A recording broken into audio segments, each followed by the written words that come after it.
College athletics are a whole new world with the additions of name, image, and likeness and the transfer portal. Both are blowing up. Northern Illinois University Vice President and Director of Athletics Sean T. Frazier deals with those matters on a daily basis.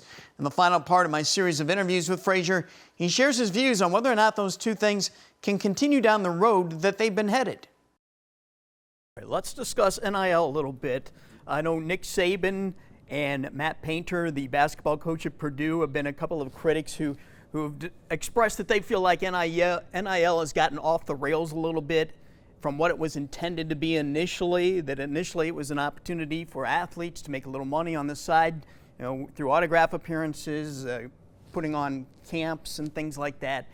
And now they and other critics are saying it's gotten to the point where it's, play for pay or pay for play, where those universities that have big NIL boosters and donors, they're just going to outbuy everybody for the best athletes. So in your view, has NIL gotten a little bit off the track of what it should be or was supposed to be? It's an interesting situation. It reminds me of an African proverb.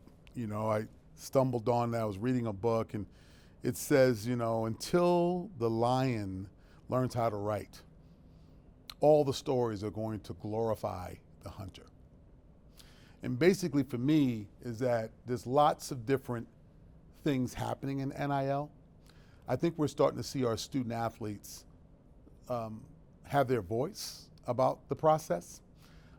As a former student athlete, I get it relative to wanting a piece of the pie. A lot of people are getting rich on this situation or making lots of money. And we have this conversation, especially those individuals who are out there who look at college athletics as just one-sided. Now, because I've been a student athlete, a coach, and now a director of athletics, I would argue there is a significant amount of resources being spent on the student athlete. The first one being the college degree, which at the end of the day, we all know, as I've got a couple of individuals gone to college and I've had to pay for it, I can tell you it's not free, especially in America. So therefore, there's one. And then there's all these other benefits from the athletic training, sports performance, the ability to have access to an alumni network. I can list about 30, 40 of them. If you would not come to NIU, you would be hard pressed to be able to a la carte and pay for those items and what it would cost you. So I'm a big one on the athlete, and I would say they already are getting paid in a very robust way by having a college scholarship. But what I would say about this NIL, it has gotten off the rails. I believe we had an opportunity to put some guardrails on it, and we missed that. And I say we, because we are the NCAA, we make up the NCAA membership. People like to yell at the NCAA as an organization. Well, unfortunately, we are the NCAA. So I have to yell at myself when I get upset about third-party vendors in the middle of the nighttime encouraging one of my student athletes to go into the portal because there's a pot of gold at the end of the rainbow, okay? So that is very disturbing. What I just described to you, that has happened. We had a number of student athletes, and we continue to have a number of student athletes. As you take a look at our men's and women's basketball program, our football program, that have opted to transfer out. So I would say that until we get that under control, we will have the madness that is the transfer portal and name, image, and likeness wars that we're having conference to conference. I do think it's important to be able to track what's happening.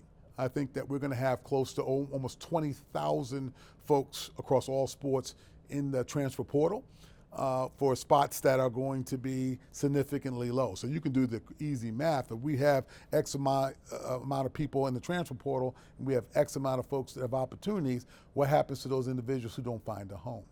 Do they not gain higher education? Do they not pursue their dreams and goals? What happens to those individuals? Well, I can tell you this much. There will be a good group of advocacy groups that will be knocking on our door saying, you failed the student because the student had an opportunity and he or she no longer has access to higher education, which is devastating, quite frankly. So I think that we need to fix it. We being higher education professionals, we being NCAA, we being the Power conferences, the G5 conferences. If you're in higher ed, we owe it to ourselves to fix this, because it will be a tragedy at the end of the day, especially as these statistics continue to grow and we have a data set that really tells the story. I do think that we've got smart people at the NCAA, at our member conferences, that do have some solutions, some ideas, some guardrails, some different ways that we can get it under control. We just have to pull it together and make it happen. So I think right now this is a bit of the wild, wild west, and people are being unscrupulous. We're talking about, people's livelihood. Their jobs are on the line. So think about this. If they do not perform by getting the best athletes in their program to compete and win, what happens to them? I'm gonna help you right now. They're no longer a part of that program. So there's going to be a dog-eat-dog type of situation where folks are gonna go and raid people's squad lists and rosters and everything else, and that's just the way it is. And then there's gonna be people who strategically do this for a living, and they're gonna make money on that particular issue. So we do have a bit of a challenge, so to speak. We here at NIU, we have a collective. We've engaged in NIL processes, all within the compliance. We have a state law in the great state of Illinois. We are going through that process of making sure we're doing everything we can to give a quality experience as much as we can here at NIU. Others, yes, we have been unfortunately part of the, not necessarily the fox, but maybe the hen as it relates to some of the rating of rosters and schedules. So we do need to get it under control, and I'm hoping we'll be able to do that soon. Pro sports leagues have salary caps for competitive balance purposes. Doesn't always work in Major League Baseball, but they have these in place. It does work well in football. Do you think there needs to be something similar?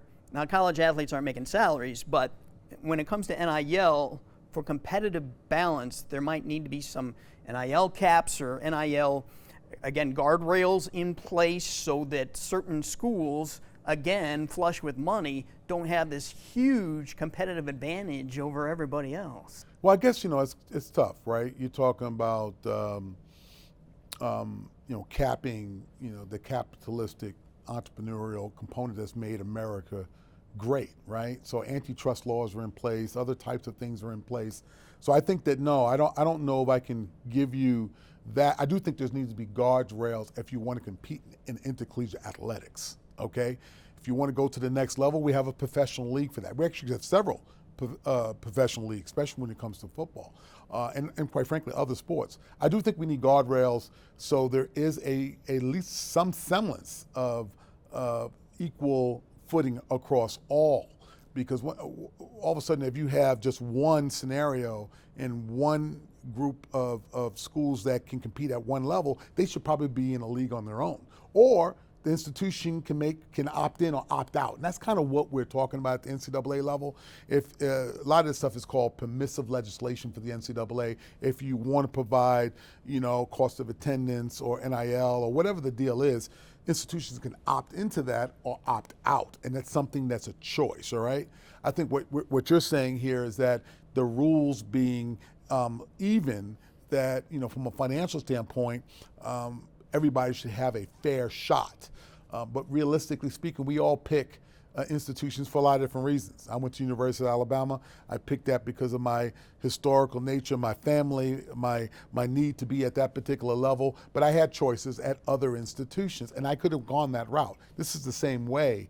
Maybe there might be a name, image, and likeness situation, or maybe there might be some type of career path I want to pursue. So I think that we have to really be careful about trying to have one size fits all. I think that's been the issue with Division I, where everybody fits one, and then all of a sudden you have this group of institutions saying, yeah, I can do better than that, or I wanted to do something different than that. That's why getting underneath the tent, everyone getting under the tent, I don't think that is a reasonable thing at this stage with, dealing with the possibility of student athletes being called employees, or some type of name, image, and likeness being brought in-house, or the Title IX implications of all of these different things that currently happen that people just don't seem to bring up because they just want to do what they want to do. So I think all of these things, there's so many different pieces, Scott. I could probably go on and give a lecture about the different nuances of it, but I would tell you this. I would really caution anyone to just say, these are the things that are going to fix college athletics and we're going to be fine. Because that's not it. What we do need to do is come up with some type of shared agenda, figure out those particular pieces, and figure out that either the majority or the minority can be able to work through that, and then come up with creative ways to make sure that if you want to do X, you can, but this is what it's going to cost. It's going to take this amount. I am concerned about just saying that this one thing is what you got to do and that's it, and it's unfortunate for you, because I think that type of thinking gets us in trouble. And I think there's so many different subsets and so many different categories that I hold dear about this great thing called college athletics.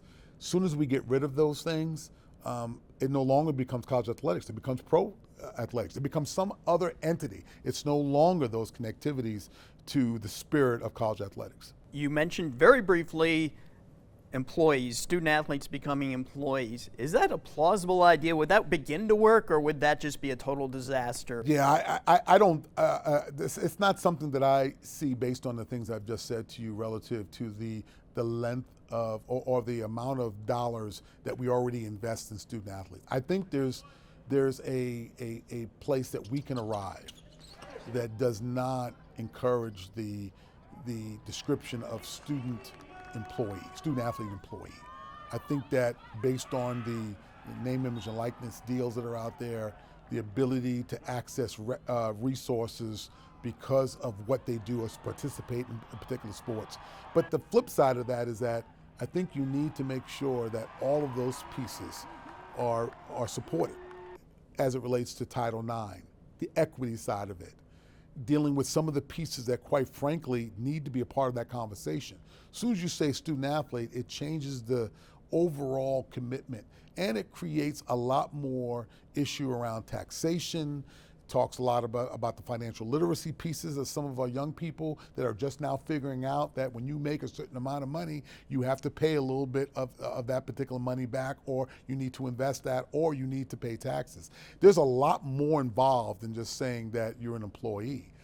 My son is learning that now as he looks at his paycheck and understanding that all these deductions are a part of life.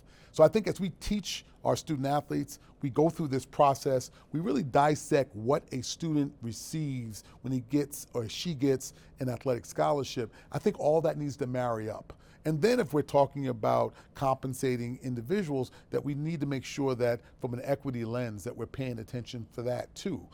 So there's a lot that goes into that particular blender, and to unpack on that, I just don't believe that the student athlete employment model fits what we're trying to accomplish in the intercollegiate side of the house. So at this stage, now, if you want to convince me that, you would have to show me a lot more data and the reasons why when it comes to that.